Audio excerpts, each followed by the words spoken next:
Mais justement, tu dis ça parce que moi, j'ai... Parce que la dernière relation, enfin là, en l'occurrence, tu as gardé ça beaucoup pour toi.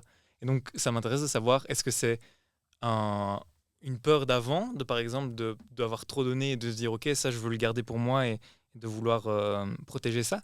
Ou est-ce que c'est...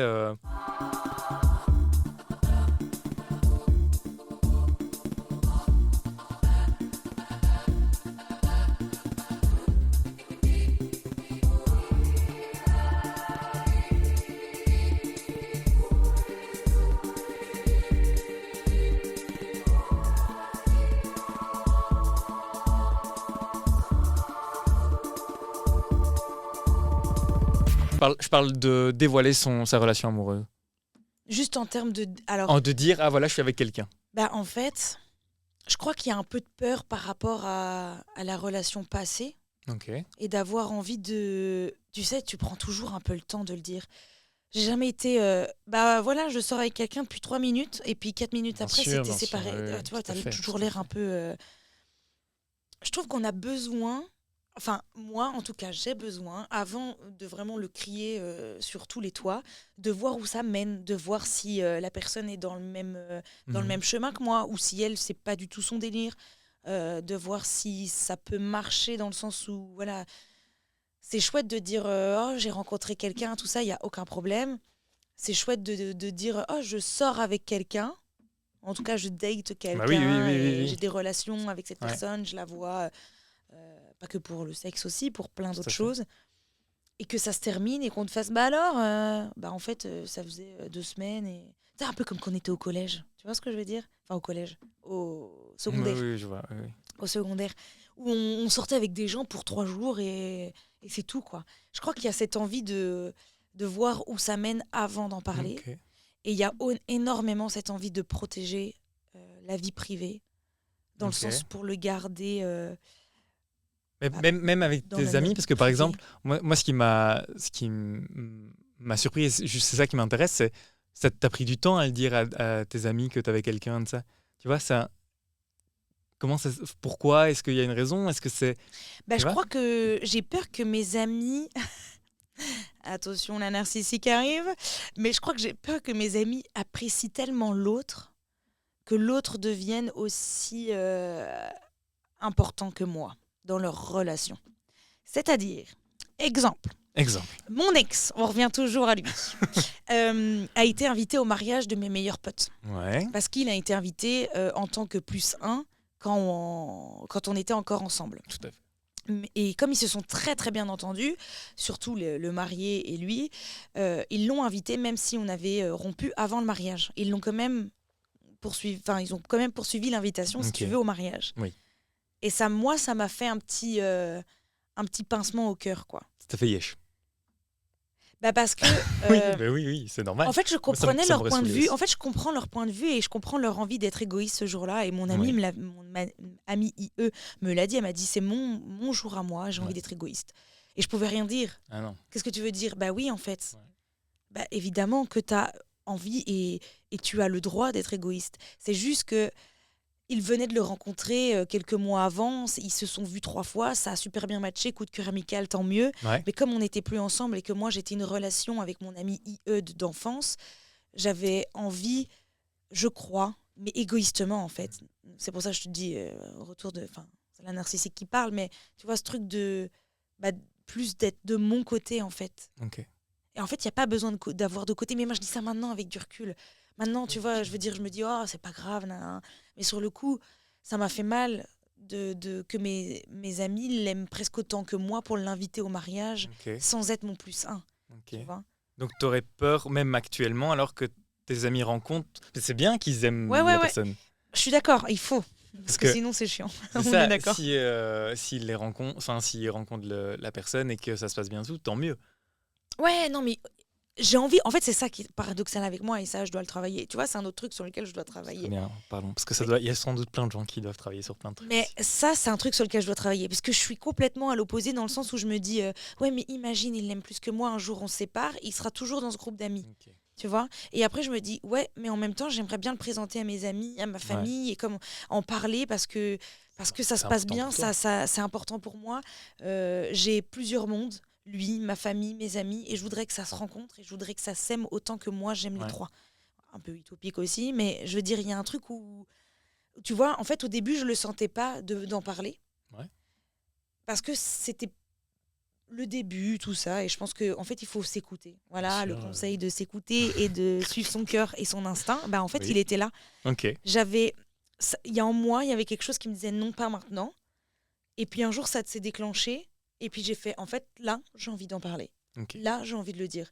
Mais je pense que je fais ça pour le protéger, pour pas la personne, pour l'amour. Okay. Le protéger, pour le garder un peu privé, pour ne pas aussi passer pour comment on appelle ça, la crieuse de journaux, là, tu sais. Oui, mais il y a une différence entre crieuse de journaux et dire à tes potes, ah, voilà, j'ai rencontré quelqu'un, genre... Bah parce que j'ai des potes, et on sait tous de qui je veux parler, qui sont très insistants et qui vont faire des petites réflexions, en veux-tu, en voilà, pendant 10 000 ans. Et en fait, il y a aussi une notion de privé, de dire, bah, t'as rencontré quelqu'un, c'est cool, je suis content pour toi, et ne pas forcément en insister et en parler pendant des heures. Et c'est peut-être aussi et une commencer manière à faire, t'as touché sa bite. J'espère que tu t'es reconnu. Mais c'est peut-être, à mon avis, je vois très bien de qui on parle, c'est sans doute une manière de poser des questions maladroitement, tu vois, de savoir si ton évidemment, ami va bien, et ça me plaît parce que j'aime, on parle d'amour, et j'aime cette personne en tant qu'amie, évidemment, et pour tous ses défauts et toutes ses qualités, on est d'accord. Mais je veux dire, il y a des moments où c'est tellement nouveau, c'est tellement précieux, et en fait, c'est important aussi, c'est un peu comme une petite fleur où tu as envie qu'elle pousse bien, tu vois, tu veux pas la mettre trop au soleil, tu veux pas trop l'arroser, et tu as envie qu'elle prenne le temps de bien grandir, et une fois qu'elle aura la tige solide, et de dire, bah regardez, c'est une super belle métaphore. La tige solide, ouais. Très drôle. Finalement, je vais l'avoir, mon podcast sur... Je vais mettre un petit moins de 18 ans à côté du truc. Mais c'est hyper intéressant du coup, de ce que tu racontes en termes de protection. Parce qu'il c'est ça un peu. Ouais, c'est se protéger soi, protéger la relation. Et puis en fait, c'est juste que ça, là l'exemple dont tu parles aujourd'hui, c'est surtout aussi parce que là où je travaille, c'est aussi... Enfin, en fait, c'est tout. Okay. Je travaille tellement que c'est aussi mes moments... Enfin, en fait, je dors au travail, je me douche au travail, presque, tu vois ce que je veux dire. Et donc, il y a aussi un truc où tes amis du travail... Et tu as envie de leur dire, mais pas dans le cadre du travail. Tu as envie de leur dire dans un cadre autre que dans le travail. Et puis je suis chef au travail. Comme ce cadre-là, tu n'arrives pas à l'avoir vu que tu travailles. Voilà, exactement. En fait, c'est un cercle vicieux. Ouais. Puis là-bas, je suis censée être, tu vois, c'est bête, mais le grade un peu au-dessus. Et donc, en fait, il y a toujours cette limite de trouver entre se faire respecter et en étant avec ses potes. Oui, tout à fait. Et donc, voilà, tu vas pas commencer à taper dans le dos pendant que tu es au travail. Et en fait, je t'ai pas dit, barbecue, je sais pas, il y a un truc qui... Mais même en dehors du travail, mais t'as répondu, je trouve ça... Mais parce qu'on est dans le même milieu. Ok, donc ça reste... Tu vois ce que je veux dire ?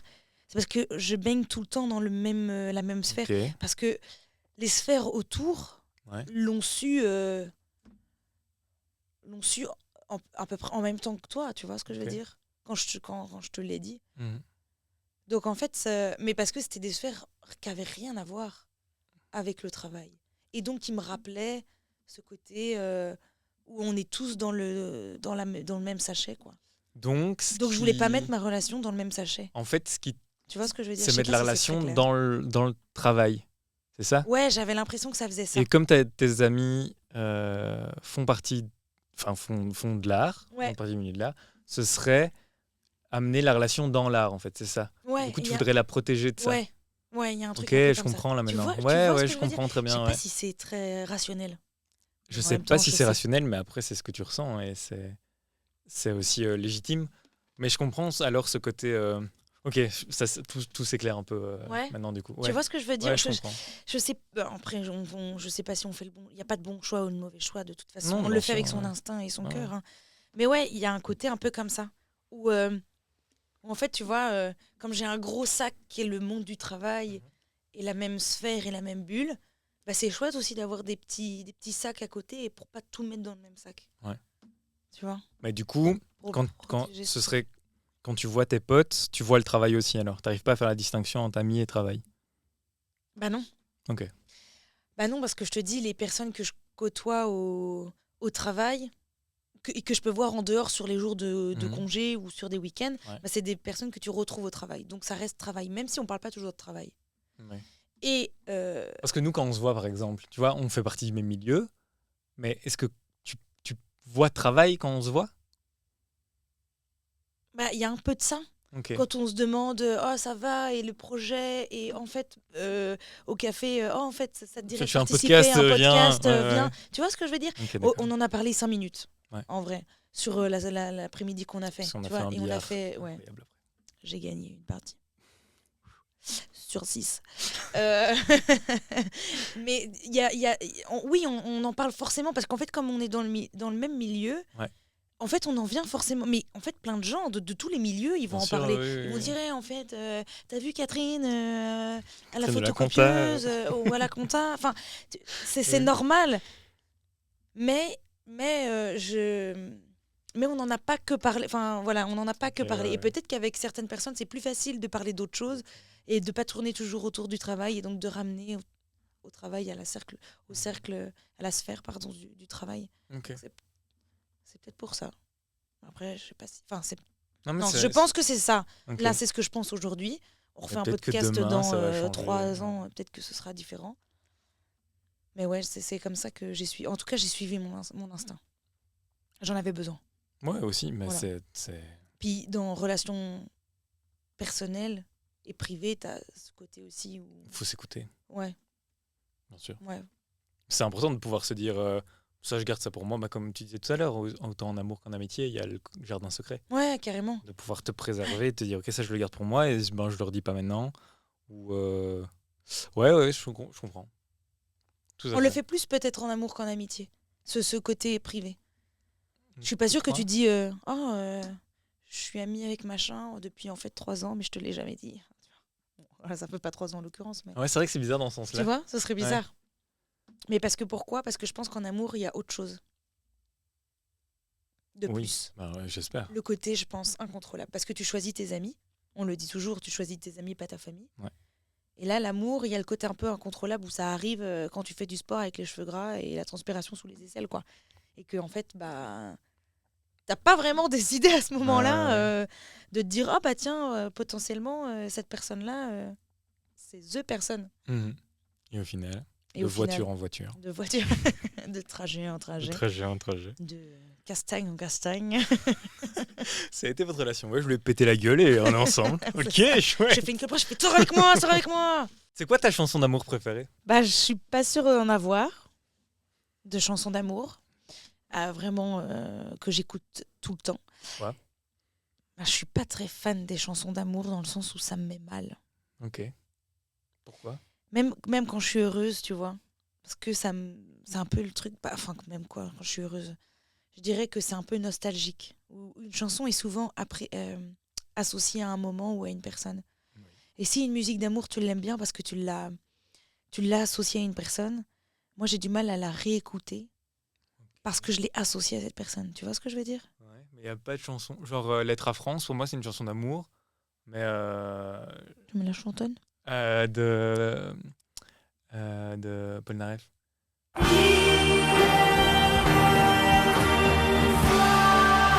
Ah oui.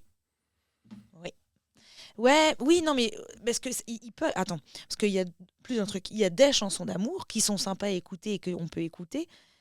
Et il y a, par exemple, tu m'as demandé une chanson d'amour. Donc, une chanson d'amour que j'aime bien, ça veut dire que potentiellement, je l'écoute. Et je la réécoute. Oui. Tu vois, par exemple, celle que tu viens de me chanter, je l'ai déjà entendue, mais je l'écoute pas de moi-même. Je vais pas faire une chanson qui est dans ton téléphone ou que t'aimes bien, quoi. Ouais, c'est ça. C'est ce que je dis, c'est que en général, si j'en mets une à ce moment-là que j'aime bien, qui parle d'amour parce que je l'associe à quelqu'un ou à un moment passé, si jamais c'est terminado avec cette personne, j'ai du mal à l'écouter comme si c'était là encore the musique, tu vois. Ok. Mais en ce moment, là en tête, là tout de suite, si tu me demandes maintenant. Ouais. Je pense à Guillaume Grand, Toi et moi. Formidable cette chanson, j'aime beaucoup. À la guitare en plus. Ouais, parce que ça parle de la mer en plus. Donc je crois qu'il y a un petit côté... À la Bretagne. T'as pas un petit drapeau breton agité? Non, je l'ai oublié à la maison. J'ai un drapeau algérien. Corse. Corse. Ils sont partout, ceux-là aussi. Les Bretons sont pas mal. Hein. Franchement, vous êtes un peu partout aussi. Ouais, mais je crois que c'est... Attends, c'est quoi? Il y a une étude qui a été prouvée que dans le monde, c'est les drapeaux bretons et les drapeaux algériens qui sont le plus souvent sortis dans n'importe quelle manifestation du monde. Ouais, je sais pas si c'est fiable. Hein. À l'œil nu, c'est fiable, franchement. À l'œil nu, pas à l'ONU. Hein. À l'œil nu.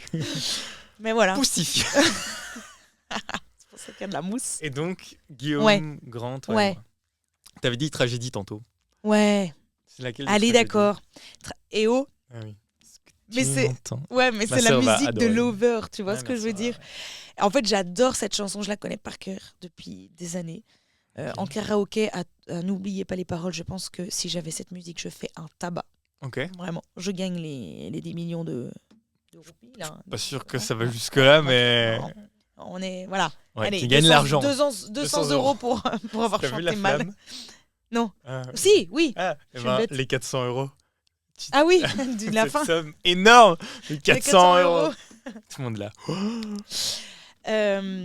Ouais, tragédie. Tragédie, ça fait bouger, ça rappelle l'enfance. En fait, tragédie, elle n'est pas associée à un amour, mais elle est associée à une vie entière. Wow. De fêtes, de boissons, d'amis, et donc d'amour, mais d'amour autre, quoi. Ouais. Tu vois ?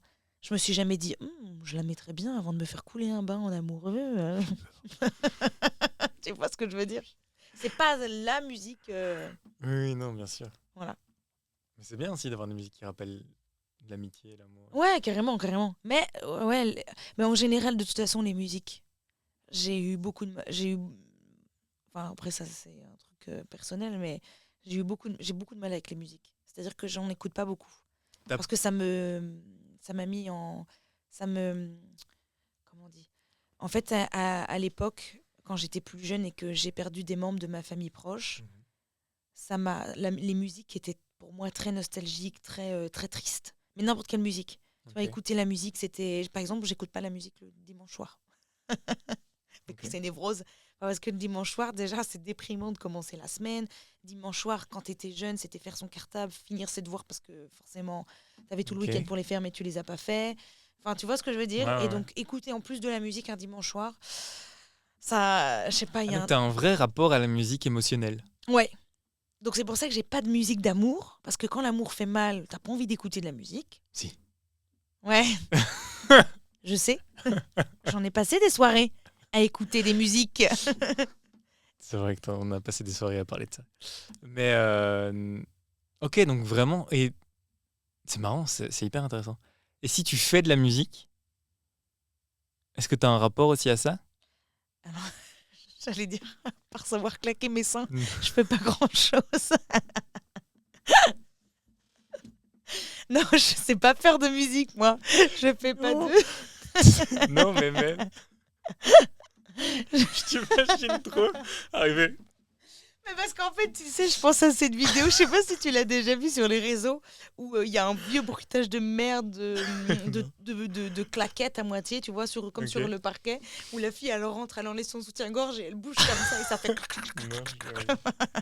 Voilà. Okay. Les filles qui ont des gros seins comprendront que c'est la délivrance d'enlever le soutien-gorge quand tu rentres chez soi. Ok, je comprends. Enfin voilà. Mais donc, oui. C'est ce qu'on disait maintenant. J'ai des images de seins qui font ça. Tu me disais... La musique, rapport à la musique. Oui, voilà, c'est ça. Est-ce que tu as une chanson qui fait mal, du coup, sans vouloir te remettre dans tes moments horribles ? C'est quoi la chanson qui dit « Oh !» Ave Maria. Ok. Rien que de prononcer le nom, j'ai envie de vomir. Okay. Non, c'est la musique, je peux pas. Parce que associée aux enterrements. Ouais. En fait, on l'a mis aux enterrements. Mais dans tous les enterrements, on l'a mis à tous les enterrements. C'était la musique préférée de mon arrière-grand-mère et quand je l'ai perdue, pour moi, c'était comme ma grand-mère. Donc, ça a été horrible. Et puis en plus, on te la repasse avec des remixes improbables. Ok. Et donc, c'est aujourd'hui, on la passe aussi à Noël, alors que Noël, pour moi, c'est un moment hyper familial, hyper joyeux, bonne ambi, la bonne dinde, le bon vin, enfin, tu vois. Alors que tu la passes à Noël, c'est un coup à me déprimer. Mais Ave Maria à Noël, c'est quand même bizarre, non? Elle est souvent dans les disques de Noël. Hein. C'est vrai? Ouais. En mode remix ou en mode... Non, en mode... oui, bien sûr. Avec les chants. Oh là là. Non. Putain, j'avoue que si tu passes ça pour Et on a fait Ave Maria. On a dû la travailler. Je sais plus pour quelle. C'était avec Christophe Herrada. Tu te souviens pas? Non. On a dû l'apprendre. Attends, je crois que c'était en cours de mouvement ou je sais pas quoi. On faisait les clowns à ce moment-là et on devait pas chanter une chanson tous ensemble. Ah non, ouais. Ou les masques nœuds. On ne devait pas choisir chacun une chanson? Non, parce que j'aurais jamais choisi. Ah ouais, c'est ça. Non, on était en groupe et on devait l'apprendre. On apprenait. Moi, j'avais dit à Christophe, je veux pas la chanter. Ok. Et on devait tous chanter Ave Maria. Et du coup, t'as fait quoi? Je boudais, je chantais pas, je me suis mis derrière en mode. T'étais un clown boudeur, du coup. Ouais. Mais je sais plus si c'était avec clown ou. Ah, je me souviens pas qu'on avait dû faire ça. Ou alors. On faisait des pirouettes, enfin tu vois, c'était en cours de mouvement parce qu'on était dans la salle du bac qui fait mal aux oreilles avec le parquet là, tu vois. Ouais, bien. Je me souviens très bien parce que ça résonnait vraiment en mode église. Ah non, c'est vraiment celle-là que je peux pas. Il y en a d'autres, hein, mais vraiment celle-là, on est sur le summum du summum. Trop bien, merci beaucoup Adélaïde. Merci à toi. C'est finito. Merci. Merci d'avoir regardé la partie 2. La partie 1 est toujours disponible sur la chaîne. N'hésite pas à aller revoir la partie 1 pour enchaîner avec la partie 2. Comme ça, tu as la continuité. Merci car vous êtes de plus en plus nombreux à soutenir nos projets. Continuons sur cette bonne lancée.